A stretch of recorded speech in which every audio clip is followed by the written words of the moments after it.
লোকনাথ ঘোষাল বাংলার উত্তর ২৪ পরগনা জেলার চাকলা গ্রাম থেকে সমগ্র ভারত জুড়ে সাধনার পর তিনি হয়ে উঠেছিলেন সিদ্ধপুরুষ লোকনাথ ব্রহ্মচারী।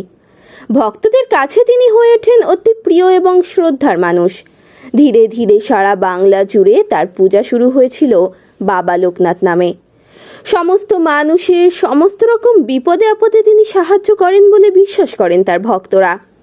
সেই বাবা লোকনাথের এমন কিছু বাণী ভীষণ উল্লেখযোগ্য, যেগুলো এক লহমায় বদলে দিতে পারে যে কোনো মানুষের জীবন। ধার্মিক হতে চাইলে প্রতিদিন রাতে শোবার সময় সারাদিন কাজের হিসাব নিকাশ করবি, অর্থাৎ ভালো কাজ কি করেছিস এবং মন্দ কাজ কি করেছিস সেটা ভেবে মন্দ কাজ যাতে আর না করতে হয় তার জন্য দৃঢ় প্রতিজ্ঞ হবি। অন্ধকার ঘরে থাকিলে তোকে যদি কেউ জিজ্ঞেস করে তুই কে, তুই বলিস আমি। আমাকে কেহ জিজ্ঞেস করে, আমিও বলি আমি। নামে নামে এত মিত্রতা হয়, আর আমিতে কি কোনো মিত্রতা হইতে পারে না? সত্যের মতো পবিত্র আর কিচ্ছু নেই। সত্যই স্বর্গ গমনের একমাত্র সোপান স্বরূপ, এতে কোনো সন্দেহ নেই।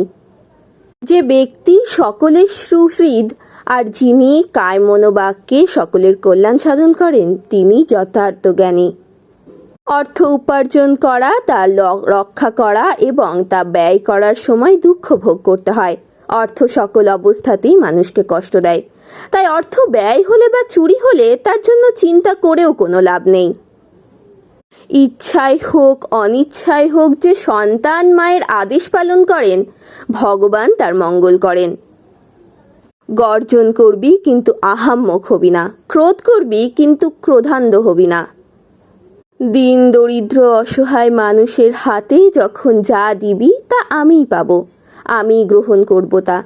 দরিদ্রতায় ভরা সমাজের দুঃখ দূর করার চেষ্টা করবি। বাক্যবান, বন্ধু বিচ্ছেদবান ও বিত্ত বিচ্ছেদবান, এই তিনটি বান সহ্য করিতে পারিলে মৃত্যুকেও হটাইয়া দেওয়া যায়। যে ব্যক্তি কৃতজ্ঞ, ধার্মিক, সত্যাচারী, উদারচিত্ত, ভক্তিপরায়ণ, জিতেন্দ্রিয়, মর্যাদা রক্ষা করতে পারে, আর যা কখনো আপন সন্তানকে পরিত্যাগ করে না, এমন ব্যক্তির সাথেই বন্ধুত্ব করবি। যাহারা আমার নিকট আসিয়া আমার আশ্রয় গ্রহণ করে, তাহাদের দুঃখে আমার হৃদয় আর্দ্র হয়, আর এই আর্দ্রতায় আমার দয়া হইয়া আমার শক্তি, যা তাদের উপর প্রসারিত হয় এবং তাহাদের দুঃখ দূর করে। আমিও তোদের মতো খাই, দাই, মলমূত্র ত্যাগ করি। আমাকেও তোদের মতোই একজন ভেবে নিস।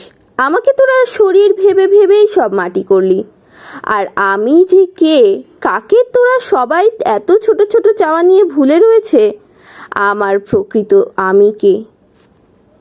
গভীর রাতে নির্জন স্থানে পূর্ণভাবে নিশ্চিত হতে চেষ্টা করে দেখো, তোমার মন কোন দিকে যায়। তোমার মন পুনঃ নিবারণ করার সত্ত্বেও যেই দিকে যাবে তাই তোমার কর্ম। সেই সময় চিন্তা করে দেখো, তুমি সমস্ত দিন যেসব কাজ করেছো, তা সত্য প্রধান কি রজ প্রধান কি তম প্রধান। তোমার অধিকাংশ কাজ যে গুণের, তুমি সেই গুণ বিশিষ্ট। পূর্ণভাবে নিশ্চিত হতে চেষ্টা করার উদ্দেশ্য কি? যেদিন পূর্ণভাবে নিশ্চিত হতে পারবে, সেদিনই এর উত্তর পাবে। বলে দেওয়ার প্রয়োজন নেই, বলে দিলে তা কল্পনাতে পরিণত হয়, প্রকৃত সত্য অনুভব হয় না। শাস্ত্রজ্ঞান শিক্ষা দিতে পারে, কিন্তু শাস্ত্র পাঠে বিজ্ঞান লাভ হয় না। অর্থাৎ যার প্রত্যক্ষ অনুভূতি হয়েছে, তিনি ভিন্ন শাস্ত্রের প্রকৃত অর্থ ও মর্ম অন্যে বুঝতে পারে না। নিজে যা অনুভব করতে পারোনি তা কাউকে বলো না। সূর্যোদয়ে যেমন অন্ধকার থাকে না, গৃহস্থ জাগ্রত হলে যেমন চোর পলায়ন করে, ঠিক তেমনি পুনঃ ধর্মালোচন করলে নিকৃষ্ট বৃত্তির কার্যসমূহ দিন দিন পলায়ন করবে। দেহ একটি দেব মন্দির হবে, ব্রহ্মশক্তি তোমার হৃদয়কে অধিকার করবে এবং তুমি ব্রহ্মজ্ঞানে ব্রাহ্মণত্ব লাভ করবে। বাক্যবান, বিত্ত বিচ্ছেদবান, বন্ধু বিচ্ছেদবান, এই তিনটি বান যে সহ্য করতে পারে, সে মৃত্যুকেও জয় করতে পারে। বাসনা ত্যাগ হলেই জীব অমরত্ব প্রাপ্ত হয়। দেহ বা ঘটের নাশই মৃত্যু। যার দেহে আত্মবুদ্ধি নেই, তার আবার মৃত্যু হবে কিভাবে? অভিমান না থাকাতে কোনো কাজই তিনি তার নিজের কর্তৃত্বে হয়েছে বলে বোধ করেন না। এই অবস্থায় তিনি সংসারের সব কাজই করতে থাকেন, অথচ কিছুই করেন না। জীবন যখনই বাসনা শূন্য হয় তখনই তার জীবত্ব শেষ হয়ে যায় এবং তিনি শিবত্ব লাভ করেন, অর্থাৎ তার জিহ্বা ব্রহ্মসত্তায় বিলীন হয়ে যায়। সাময়িক ভ্রমবশত তুমি মনে করতে পারো তোমার বৈরাগ্য জন্মেছে, কিন্তু ভেতরে যে তোমার অন্ধত্ব প্রযুক্ত বাসনা আছে তুমি তা দেখতে পাও না। বাসনা থাকতে গৃহ ছেড়ে গাছতলায় গেলেও তুমি সন্ন্যাস হবে না। সন্ন্যাস মনের অবস্থা। তা যার হয়নি তার পাহাড়ে গেলেও হবে না। যার হওয়ার তার সব জায়গাতেই হয়েছে এবং হবে। তার স্থান পরিবর্তনের প্রয়োজন নেই। সংসার অতিক্রম করতে হলে বনে যেতে হয় না।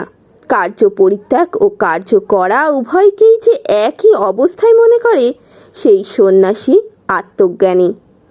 জ্ঞানের সাথে ভক্তির যোগ দিয়ে তোমরা মণিকাঞ্চন হও। শ্রদ্ধা হবে তোমাদের আশ্রয়, তোমাদের বান্ধব। শ্রদ্ধায় হবে তোমাদের পাথেয়। রণে বনে জলে জঙ্গলে যখনই বিপদে পড়িবে আমাকে স্মরণ করিও, আমি রক্ষা করিব।